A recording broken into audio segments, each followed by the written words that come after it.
my main PhD contribution is going to be developing a framework or the procedure model which will help the industry to understand how ready they are to adopt the technology. If they are ready, how they can bring the technology and combine with their human expertise and have a collaborative workspace in their industry to get most out of the benefit for their like the challenges they are facing.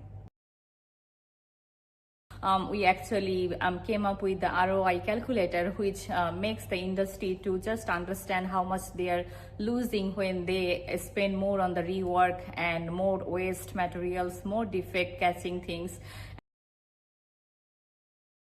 The research first initial phase, we collected the data and we did the preliminary testing of our models, and we could see that at least 30 to 40% rework they can potentially reduce if they are using our framework, which can give them the return on investment very quick.